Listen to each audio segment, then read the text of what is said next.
Hello students. आइए आज की वीडियो में हम सुनते हैं ध्रुव स्वामिनी नाटक का पाठ भाग 6। बच्चों, अभी तक हमने पढ़ा था, सुना था वीडियो में कि जो रामगुप्त है उसके पास शकराज एक युद्ध का प्रस्ताव भेजता है और संधि की शर्त में वो ये कहता है कि ध्रुव स्वामिनी को शकराज के पास भेजा जाए और रामगुप्त इस संधि को स्वीकार भी कर लेता है ना। लेकिन ध्रुव स्वामिनी इस बात से विचलित हो जाती है और वो आत्महत्या करने का प्रयास करती है। लेकिन तभी चंद्रगुप्त वहां आ जाता है और बाद में एक तरह से ये निर्णय होता है कि चंद्रगुप्त ध्रुव स्वामिनी का वेश धारण करके शकराज के पास जाएगा और ध्रुव स्वामिनी भी उसके साथ जाएगी। ठीक है ना। ये पहला दृश्य था। आज हम पढ़ेंगे दूसरा दृश्य।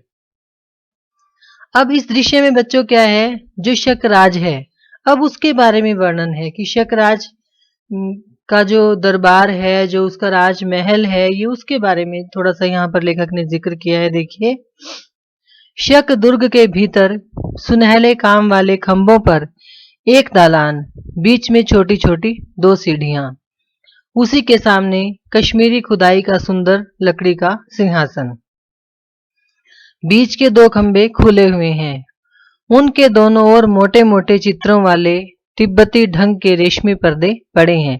बस ये मंच की सजावट लेखक दिखा रहा है कि कहाँ पर किस तरह से वहां पर मंच रखे हुए हैं और खंभों पर रेशमी पर्दे पड़े हुए हैं। सामने छोटे से आंगन में दोनों ओर क्यारियों में 2-4 पौधे हैं और लताएं फूलों से लदी दिखलाई पड़ती हैं। कोमा प्रवेश करती है। तो कोमा जो है बच्चों, वो शकराज की पत्नी है। ठीक है ना। तो वहां पर एक मतलब थोड़ा सा जैसे दालान सा दिखाया है और वहां पर एक लॉन है, वहां पर कुछ फूल पौधे लगे हुए हैं और कोमा वहां आ जाती है। कोमा बोलती है, धीरे धीरे चलती पौधों को देखती हुई। तो वो वहां पर घूम रही है और उन पेड़ पौधों को देख रही है। इन्हें सींचना पड़ता है, नहीं तो इनकी रुखाई और मलिनता सौंदर्य पर आवरण डाल देती है। देखकर आज तो इनके पत्ते धुले हुए भी नहीं हैं, यानी कि वो जो पौधे हैं उन पर मिट्टी जमी हुई है। ठीक है ना। और कोई माली लगता है कई दिनों से वहां नहीं आया और उसने ना तो पौधों को पानी दिया और ना ही उनके पत्तों को धोया। इनमें फूल जैसे मुकुलित होकर ही रह गए हैं, यानी कि फूल खिले भी हैं लेकिन वो मतलब सुंदर नहीं लग रहे क्योंकि उनके ऊपर मिट्टी जमी हुई है। खिलखिलाकर हंसने का मानो इन्हें बल नहीं, मतलब ऐसा लग रहा है कि वो फूल ना हंस नहीं रहे हैं, मुरझाए से हुए हैं। सोचकर ठीक इधर कई दिनों से महाराज अपने युद्ध विग्रह में लगे हुए हैं और मैं भी यहाँ नहीं आई, कि राजा भी नहीं आया क्योंकि राजा आपको पता है वो व्यस्त है। वो युद्ध का प्रस्ताव, फिर शकराज है, मतलब जो राजा है, युद्ध का प्रस्ताव भेजता है, फिर ध्रुव स्वामिनी के लिए संधि संदेश भेजता है और वो उसी काम में वो व्यस्त है एक तरह से, है ना। तो फिर इनकी चिंता कौन करता। उस दिन मैंने यहाँ और भी 2 मंच रख देने को कह दिया था, पर सुनता कौन है। मतलब मन ही मन वो थोड़ी सी दुखी है, बहुत ज्यादा भी नहीं पर दुखी है। ठीक है ना। और वो जैसे हम घर में जब काम कर रहे होते हैं और कोई हमारी बात नहीं मानता तो इस तरह की बातें हम भी कह देते हैं ना, कि मैंने 2 मंच रखने के लिए कहा था पर किसी ने सुना ही नहीं। सब जैसे रक्त के प्यासे, प्राण लेने और देने में पागल। अब युद्ध की बातें जो है वो कोमा को अच्छी नहीं लगती, क्योंकि कोमा जो है एक वो विनम्र स्वभाव की लड़की है और उसको जो है ना ये फूल पत्तियां, प्रकृति, सुंदर सुंदर जो वातावरण है, हवा है, कोमल सी बातें हैं, वो उसको अच्छी लगती हैं। युद्ध की बातें उसको अच्छी नहीं लगती। वसंत का उदास और अलस पवन आता है, चला जाता है, कोई उसके स्पर्श से परिचित नहीं। कि मतलब वसंत आती है, वसंत ऋतु, ठंडी हवा आती है, चली जाती है, किसी को कोई लेना देना नहीं है, सब क्या है, खून के प्यासे हैं। ऐसा जीवन तो वास्तविक नहीं। सीढ़ी पर बैठकर सोचने लगती है। प्रणय प्रेम जब सामने से आते हुए तीव्र आलोक की तरह आंखों में प्रकाश पुंज उड़ेल देता है, तब सामने की सब वस्तुएं और भी अस्पष्ट हो जाती हैं। कहती है कि भाई ये जो प्रेम की बातें हैं और ये जो प्रणय की बातें हैं, ये इन लोगों को अच्छी नहीं लगती। कि जैसे अगर हमारी रोशनी में बहुत तेज प्रकाश डाल दिया जाए तो हमारी आंखों को सामने की चीजें भी स्पष्ट नहीं दिखती।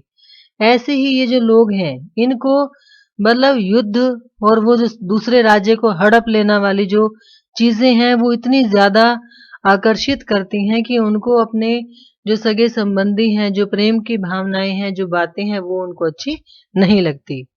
अपनी ओर से कोई भी प्रकाश की किरण नहीं, तब वही, केवल वही। हो पागलपन, भूल हो, दुख मिले, प्रेम करने की एक ऋतु होती है। उसमें चूकना, उसमें सोच समझ कर चलना, दोनों बराबर हैं। सुना है दोनों ही संसार के चतुरों की दृष्टि में मूर्ख बनते हैं। तब कोमा तू किसे अच्छा समझती है?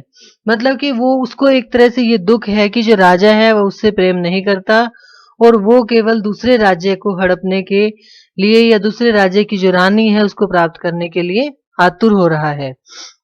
चुप हो, फिर वो एक गीत सा गाने लगती हैं। चुप होकर आंखें बंद किए तन्मय होकर बैठी रहती है। शकराज का प्रवेश, पहले वो एक गीत सा गाती है, फिर चुप होकर बैठ जाती है। आंखें बंद हैं उसकी, तो शकराज वहां आ जाता है। हाथ में एक लंबी तलवार लिए हुए चिंतित भाव से आकर इस तरह खड़ा होता है जिससे कोमा को नहीं देखता। मतलब उसको पता नहीं चलता कि कोमा भी वहां उपस्थित है। शकराज, खिंगिल अभी नहीं आया, क्या वह बंदी तो नहीं कर लिया गया? खिंगिल वो व्यक्ति है, वो दूत है जो रामगुप्त के राज्य में संदेश लेकर गया था। तो शकराज को ये चिंता हो रही है कि खिंगिल अभी तक लौटकर नहीं आया। नहीं, यदि वे अंधे नहीं हैं तो उन्हें अपने सिर पर खड़ी विपत्ति दिखाई देनी चाहिए। वो मन ही मन ये सोचता है कि कहीं शकराज ना सॉरी खिंगिल को मार तो नहीं दिया गया। फिर उसको लगता है नहीं, ऐसा नहीं होगा, वो दूत को नहीं मारेंगे। सोचकर विपत्ति केवल उन्हीं पर तो नहीं है, हम लोगों को भी रक्त की नदी बहानी पड़ेगी। फिर उसको लगता है कि विपत्ति उधर ही नहीं है, अगर उन्होंने युद्ध के प्रस्ताव को मान लिया तो रक्त की नदी तो इधर से भी बहेगी, यानी कि शकराज के सैनिकों को भी लड़ना पड़ेगा। चित्त बड़ा चंचल हो रहा है, तो बैठ जाऊं इस एकांत में, अपने बिखरे हुए मन को संभाल लूं। इधर उधर देखता है। कोमा आहट पाकर खड़ी होती है उसे देखकर। अरे कोमा, अरे कोमा। कोमा, हाँ महाराज, क्या आज्ञा है? शकराज उसे स्निग्ध भाव से देखकर, मतलब शकराज जो है वो कोमा से प्रेम करता है और वो बड़े कोमल भाव से उसको देखता है। आज्ञा नहीं कोमा, तुम्हें आज्ञा नहीं दूंगा। तुम रूठी हुई सी क्यों बोल रही हो? कोमा, रूठने का सुहाग मुझे मिला कब? अब क्योंकि वो नाराज है तो वो कहती है कि भाई मेरे को तो नाराज होने का भी अधिकार नहीं है। क्यों नहीं है? क्योंकि तुम मुझे अपना नहीं मानते। शकराज, आजकल मैं जैसी भीषण परिस्थिति में हूं उसमें अन्य मनस्क होना स्वाभाविक है। तुम्हें ये भूल न जाना चाहिए। अन्य मनस्क होने का मतलब होता है जैसे हम एक न्यूट्रल सी स्थिति में पहुंच जाते हैं जब हमें कुछ भी मतलब अच्छा या बुरा समझ नहीं आता कि हम क्या करें, है ना। तो शकराज कहता है कि मेरी स्थिति बड़ी विकट सी है कि मैं क्या करूं।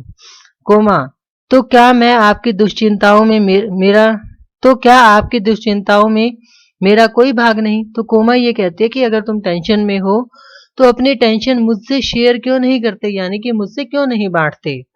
मुझे उससे अलग रखने से क्या वह परिस्थिति कुछ सरल हो रही है? यानी कि अगर कोमा को बात नहीं बताई गई तो क्या सिचुएशन जो परिस्थिति है वो आसान हो जाएगी?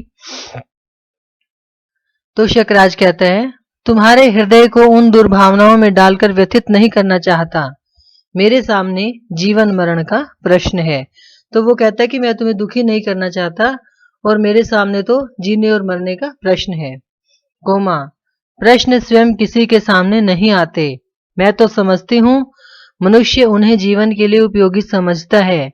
मकड़ी की तरह लटकने के लिए अपने आप ही वह जाल बुनता है। जीवन का प्राथमिक प्रसन्न उल्लास मनुष्य के भविष्य में मंगल और सौभाग्य को आमंत्रित करता है। उससे उदासीन न होना चाहिए महाराज। तो वो कहते कि हम लोग खुद ही मकड़ी के जाल की तरह अपने प्रश्न खुद बुनते हैं। यानी कि अगर शकराज अपने जीवन को सीधे सरल ढंग से जीता रहता और वो युद्ध का प्रस्ताव और वो ध्रुव स्वामिनी के लिए इच्छा इस तरह की चीजें ना करता तो कोई परेशानी नहीं थी। तो कोमा का कहने का अभिप्राय ये है कि हम अपनी समस्याओं को खुद बुलावा देते हैं।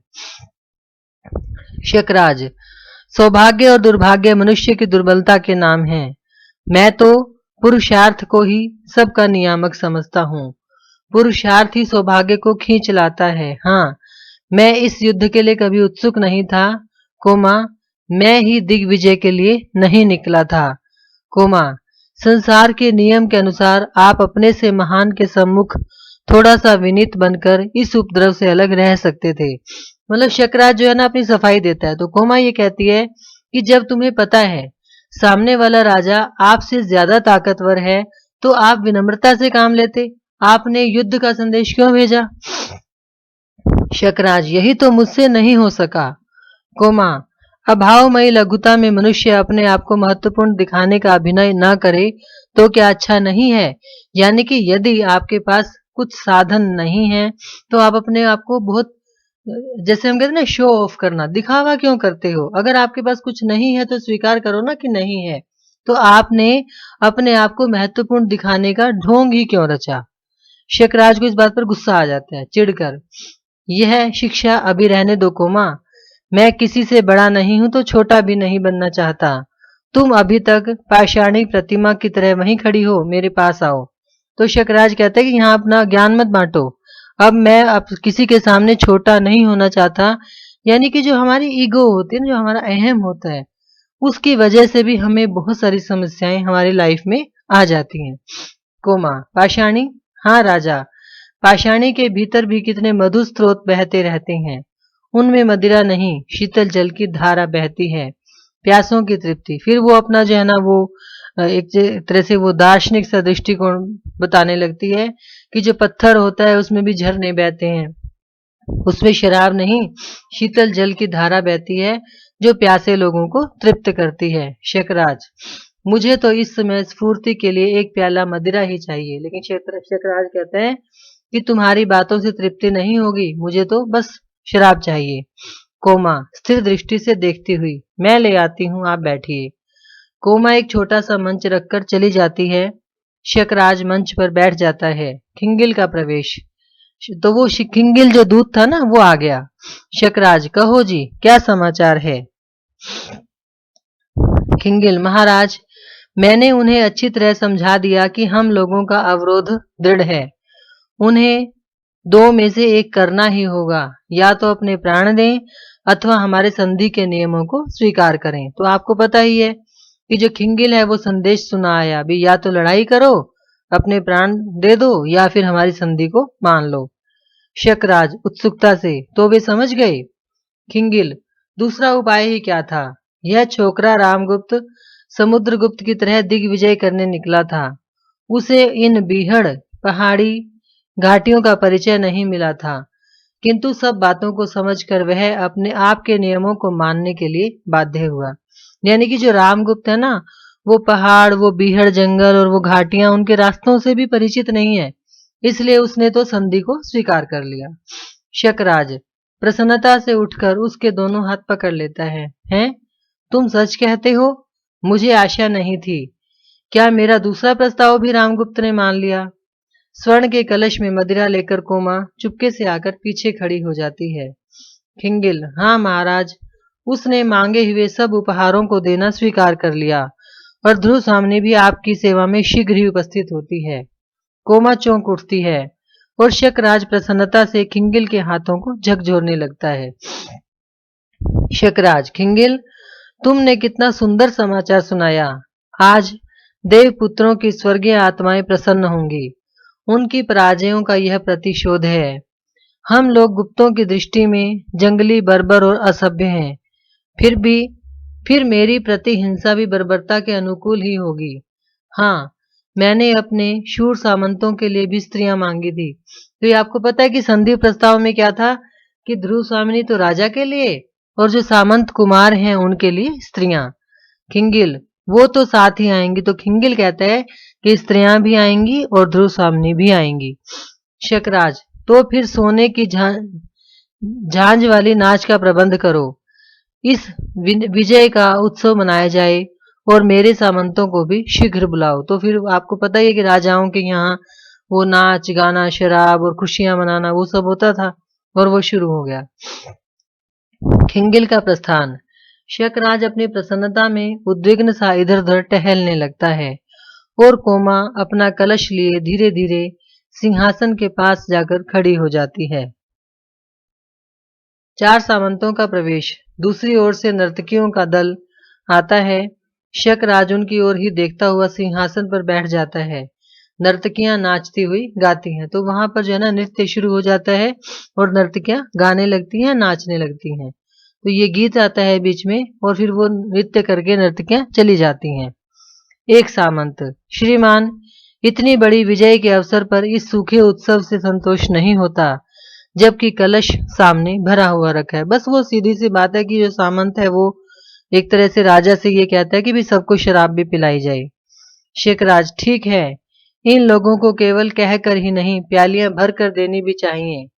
नर्तकियां एक एक को सानुरोध पान कराती हैं। तो वो जो नाचने वाली लड़कियां हैं वो सबको शराब पिलाने लगती हैं। दूसरा सामंत, श्रीमान की आज्ञा मानने के अतिरिक्त दूसरी गति नहीं। उन्होंने समझ से काम लिया, नहीं तो हम लोगों को इस रात की कालीमा में रक्त की लाली मिलानी पड़ती। तो सामंत भी खुश हो जाते हैं कि भाई बिना लड़ाई झगड़े के ही काम चल गया, भी वो मान गए, नहीं तो फिर हमें भी जो है ना युद्ध करना पड़ता और खून बहाना पड़ता। तीसरा सामंत, क्यों बकबक करते हो, चुपचाप इस बिना परिश्रम की विजय का आनंद लो। लड़ना पड़ता तो सारी हेकड़ी भूल जाते। तो वो तीसरा कहता है भी तू चुप रहे, अब हम जीत तो गए ही हैं, तो जश्न मनाओ। दूसरा सामंत क्रोध से लड़खड़ाता हुआ उठता है, हमसे? तीसरा सामंत, हाँ जी, तुमसे। तो बच्चों आज के वीडियो में इतना ही। अगले वीडियो में फिर मिलते हैं। धन्यवाद।